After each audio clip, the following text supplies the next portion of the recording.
Salam əziz izləyicilər, hər vaxtınız xeyirli olsun. Bu gün yay fəslinin ən gözəl və sevilən meyvələrindən biri olan əncirdən dadlı, ətirli və gözəlliyi ilə göz oxşayan əncir mürəbbəsi hazırlayırıq. Əncirdən həm mürəbbə hazırlanır, həm də cem hazırlanır. Eyni zamanda şirniyyatların hazırlanmasında da istifadə olunur. Yəni, milli mətbəximizdə əncirin xüsusi yeri vardır. Əncirləri toplamışıq, əvvəlcə çeşidləyirik, yəni bir qədər yetkin, çatlamış və çala-çopur olan əncirləri cem üçün ayırırıq, mürəbbə üçün uyğun olan əncirləri isə digər bir qaba yerləşdiririk. Əncir mürəbbəsinin hazırlanması həm qabıqlı formada, həm də qabıqsız formada mümkündür. Adətən əncir mürəbbəsini Bakı ənciri deyilən növ əncirdən hazırlayırlar. Çünki bu əncirin tumları kiçik olur, içərisinin rəngi açıq rəngli olur. Ona görə də bu əncirdən hazırlanan mürəbbə gözəl dada malik olduğu kimi çox gözəl də görünüşü olur. Amma yenə də hər kəsin zövqündən asılıdır. Biz mürəbbə üçün ayırdığımız əncirləri yaxşı-yaxşı yuyuruq, sonra süzgəcə yerləşdiririk və qabığını soymağa başlayırıq. Biz bugün əncirlərin qabığını soymağımıza səbəb odur ki, gördüyünüz kimi rəngləri müxtəlifdir. Yetkinlik dərəcələri eynidir, ancaq kölgədə və gündə olmasına görə rənglər müxtəlifdir. O baxımdan əziyyətli olsa da əncirlərin qabığını soyuruq. Qabıqlar çox incədir. Çalışmaq lazımdır ki, tum hissəsinə toxunulmasın. Qabığı bəzən bu formada xanımlar soyur. Ancaq bu cür qabığı soyanda üstü nahamar olur. Ona görə məncə qabığı adi formada, yəni kartofu soyan formada qabığı soymaq məsləhətdir. Bildiyiniz kimi əncir çox faydalı bir meyvədir. Əncirin tərkibində təbii şəkərlər, lif, kalium, kalsium və digər faydalı maddələr var. Xüsusilə liflə zəngin olduğu üçün həzm sisteminin normal fəaliyyət göstərməsinə kömək edir. Eyni zamanda damarları kirəcdən təmizləyir, qan təzyiqini aşağı salmaq kimi də bir xüsusiyyəti vardır. Ancaq şəkər xəstələri bir qədər ehtiyatla yanaşmalıdır, yəni şəkəri qaldırır. Onu da deyim ki, əncir özü şirəli bir meyvədir. Mürəbbə və yaxud cem hazırlanan zaman da şəkər əlavə edilir. Bu baxımdan çox az miqdarda, yəni norma daxilində istifadə etmək məsləhətdir və şəkər xəstələri, yenə deyim ki, bir qədər uzaq durmaları məsləhətdir.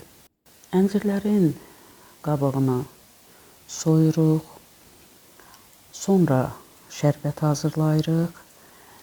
Ancaq əncir mürəbbəsini necə ki, qabıqlı və qabıqsız hazırlamaq mümkündür, eyni zamanda şərbət hazırlayaraq və yaxud şərbət hazır etmədən üzərinə şəkər tozu səpərək bir neçə saat gözlənilir, sonra əncirlər su verir və sonra mürəbbə hazırlanır. Yəni, bu da hər kəsin öz zövqündən asılıdır. Kimə necə rahat gəlirsə, o cürdə hazırlaya bilər. Biz bugün əncirlərin qabığını soyduqdan sonra üzərinə bir ovuc şəkər tozu səpirik, sonra şərbət hazırlayırıq.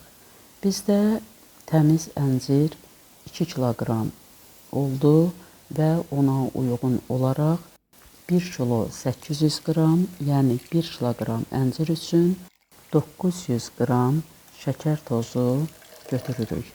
Şəkər dozunun üzərinə 2 stəkan su əlavə edirik, şərbət hazırlayırıq və şərbət hazır olan zaman əncirləri şərbətə əlavə edirik. Ehtiyatla qarışdırmaq lazımdır və bəzən ləyəni tərpədərək qarışdırmanı əvəz etmiş ola bilərik. Əncir mürəbbəsini biz bugün 3 dəfə qaynatmaqla hazırlayırıq. Qaynara düşdükdən 8-10 dəqiqə sonra ləyənin altını söndürürük. Bu birinci qaynama olur.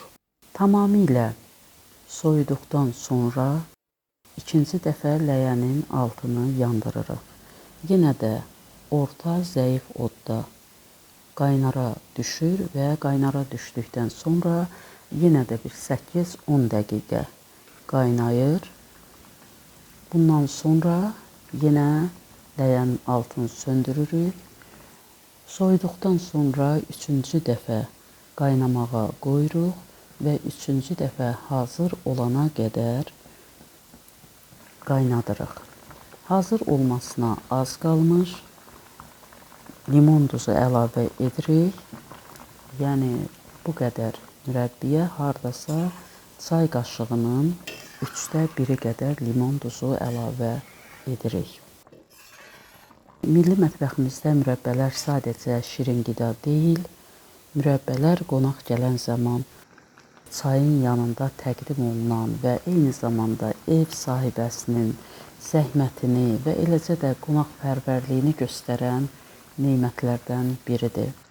Əncir mürəbbəsi isə demək olar ki, Azərbaycan milli mətbəxində çox özünə məxsus bir yeri olan mürəbbədir. Demək olar ki, hər evdə hazırlanır.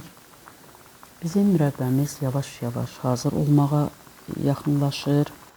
Gördüyünüz kimi mürəbbəmiz bişdikcə qatılaşır, əncirlər isə gözəl və parlaq görünüş alır. Artıq ətrafa mürəbbənin ətri yayılıbdır. Siz necə əncirləri soyaraq mürəbbə hazırlayırsınız, yoxsa qabıqlı formada? Mürəbbəmiz artıq hazırdır. Bu cür görünüşü gördüyünüz kimi bir dənə olsun belə tumu yoxdur. Mürəbbə hazır olduqdan sonra ləyəni tərpədirik. Köpüklər və az da olsa tumlar varsa mərkəzə toplanır. Onları götürürük, salfet kağızın köməyi ilə tamamilə təmizləyirik. Bu cür gözəl görünüşlü, gözəl dadlı və ətirli mürəbbəmiz hazırdır. Siz də hazırlayın və hazırladığınız bütün nemətləri sağlıqla istifadə edin. Sağ olun, yeni videolarda görüşənədək.